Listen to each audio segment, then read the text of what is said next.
New York is soap central, where whole hours of soap are turned out daily. In the world of daytime dramas, the stories just have to keep coming and coming. And from Sunset Beach to Springfield, continuation can become more important than continuity. The actor's life is often a bizarre relay race, receiving lines only hours before interpreting. You want me to leave Harley just more, not. As an actor, you have to unlearn what you were taught at school, in that your past usually influences your activities as you catapult through the future. I can't have a past of more than 6 months ago. I have determined myself. If I did, I would be inert. I would be unable to move because of all the things that have happened to me. So I sort of make the cutoff date about 6 months or 9 months previous to this date, and then go from there. That's a tragedy. I started the character of Riva in 1983. She has been married to every male member of one family, including the father and the 2 sons. Soap operas are constructed in a manner so that you become addicted to them. They go on 5 days a week. There's no reruns. They stop at a significant point so that you have to tune in tomorrow to find out what happened. You can go in and ask what happens in the future. I find my performances will be better the less I know, the better. And if there's something I really need to know, I trust them enough for them to tell me. But you do get to curious when you see Ross coughs, or a bus pulls up in front of Ross's house or something like that. You're always looking for your exit, because I've seen it happen over the years to my friends.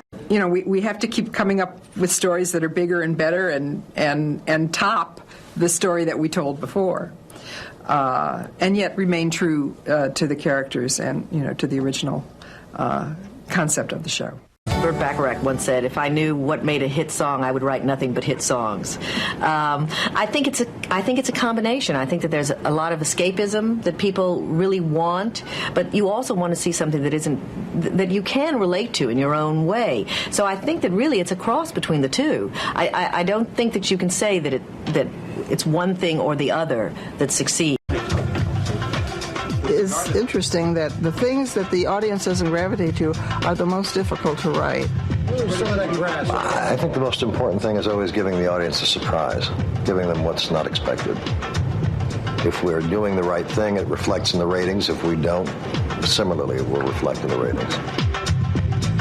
And that's our challenge every week, every year, to tell the continuing story, because it can't end. It can never end. Two of the most common plot lines in late 20th century soap are the murder and the subsequent trial.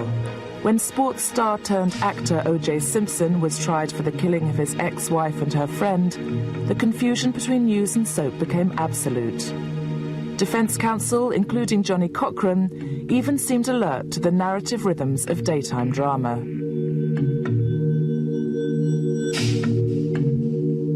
It was more soap opera than a soap opera, all the way to the main character getting off. I mean, we all suspected that O.J. committed the crime, and many people in soaps commit crimes for which they never pay because they're very popular characters and they don't want to get rid of them. So it became the real soap opera that America became transfixed by. And because they did have those Good Friday tags. The Glove came out on a Friday. Yeah. One of the prosecutors had a heart attack on a Friday. It was almost as if they were planning. Yeah. In fact, I did Johnny Cochran's television show. He has a television show here. And I said to him, you know, you really, you know, stole our thunder with your Friday tags. And he said jokingly, I think, well, we sort of planned some of it that way. Now, I'll never know for sure. Knowing Johnny, he might have. The Simpson coverage had replaced the daytime soaps in the network schedules. But when the fictional shows came back, their audiences remained down.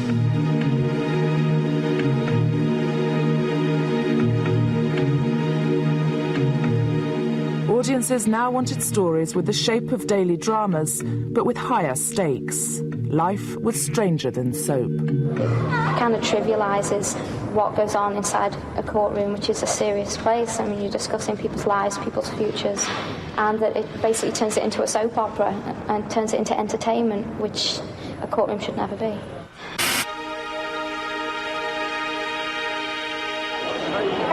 time I ever looked into his eyes close up and was with him alone, I saw somebody totally different than I had expected to see.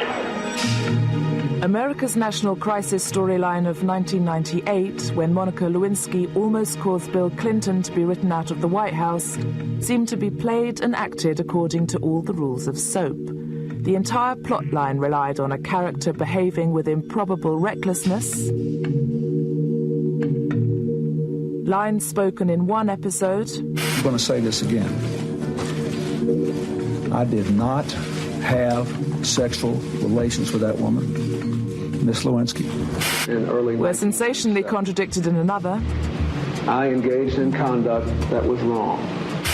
There were goodies, baddies. The facts will come out and the truth will come out eventually.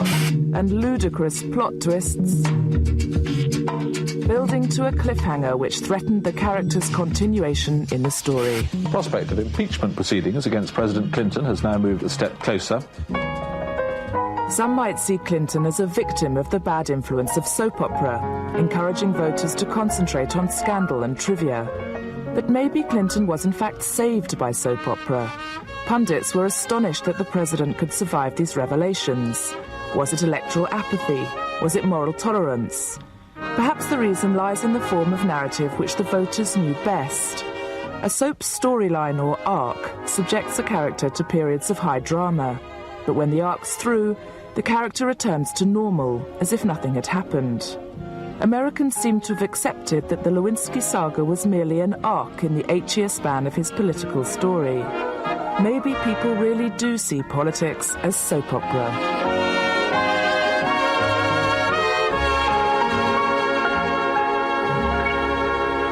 Well, you know, what do they say? There are 20 stories and basic variations on that theme. And I think that a lot of the stories have become outrageous. But I think that if you do an outrageous story well, and if you keep to the precepts of it being about relationships and romance and family, that you can get away with a lot of those things.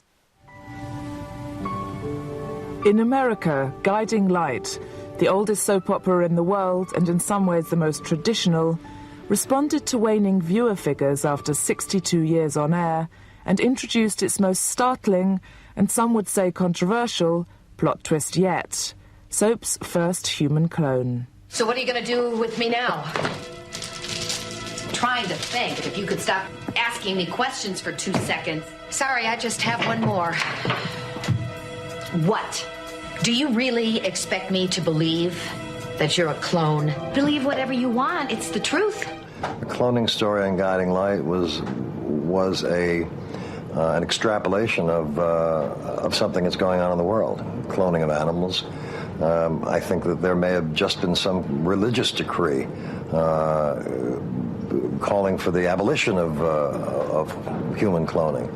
So it is within the realm of possibility, and if you extrapolate from what's happened today in the world of cloning, it's entirely possible that people could be cloned. A lot of people tuned out and were screaming and yelling about the clone story as soon as it was announced. And I remember saying, let's wait and see. Let's let it play out a little bit. And actually, it was a very interesting story. I mean, it was absurd and it was ridiculous, but it was not bad theater. You know, it wasn't bad soap opera. And from my point of view, if I'm being entertained, if I in any way can suspend my disbelief, then I'm willing to go with it. And a lot of fans aren't willing to do that anymore. This story was very successful on some levels and unsuccessful on a lot of other levels. The people who were able to just be taken away by the story loved it, but the people who are into realism in their soaps and into it being a news magazine show didn't believe it. And there were, like I said, there were aspects of the story. We had a rapid growth serum that we used to rapidly age the clone.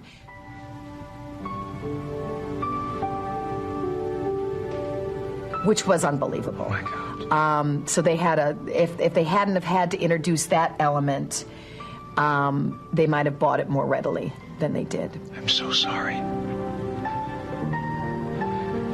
I did this to you. I did this. I'm so sorry. Don't be sorry, Joshua. Because of you, I had a life. But in the long run, people wept when the clone died. Plagues and rapid growth syndromes are one way to boost audience figures, but the American soap Passions went as far as cloning the story of Princess Diana's death as a viewer puller. The Passions creator and head writer Jim Riley did this for attention, but I'm not sure that he got quite the kind of attention he was hoping for. It was appalling. I really was very offended by it, having been very affected by Princess Diana's death, as the whole world was. They actually made one of the main characters, who was an American socialite living as an expatriate in Paris, supposedly Diana's best friend. And they went so far as to do a flashback of this character, the Sheridan Crane, talking to Princess Diana as she was preparing to go into the tunnel, implying that this fake character was the last person Diana spoke to. Then they had her recreating the crash. She was pursued, this socialite was pursued by paparazzi while she had the People's Princess book on the seat next to her, very prominently displayed.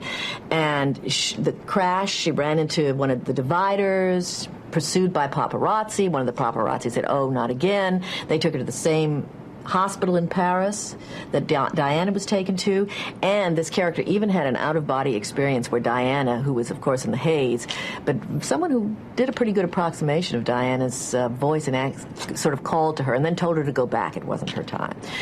It was pretty tacky, and it didn't fly very well. The fans were appalled, and they flooded the internet. We've received letters. They were not amused. I think that many of our primetime shows here are really soap operas. They're continuing stories with characters who grow and evolve. Whether it's Ally McBeal or The Practice or ER or NYPD Blue.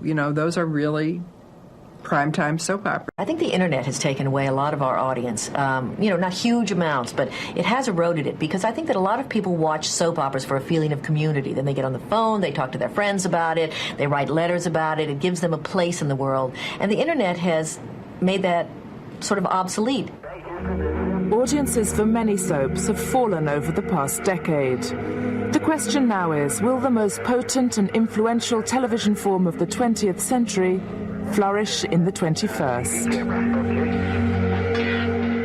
Soaps move a lot faster than they used to. They used to do a lot more recaps than they do now. They used to go, you could tune out and 2 months later come back and still catch the thread. Sometimes if I'm sick for a couple of days, or if I'm gone, or if I'm on vacation, I'll come back and I'll see a character. And mind you, I have advance information.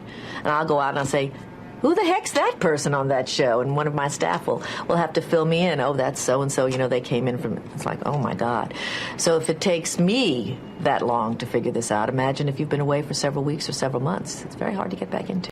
Since we're all in this business slaves to the almighty youth demographic, a false god, in my opinion, that's going to be a continuing trend, I'm afraid. Soap operas are trying very hard. They're doing soap channels, they're going on pay-per-view, they're trying to find ways to let people do alternate time viewing, because there are still people who can't program their VCR, though for the life of me I can't understand that, so that you can just turn on the TV at different alternate times.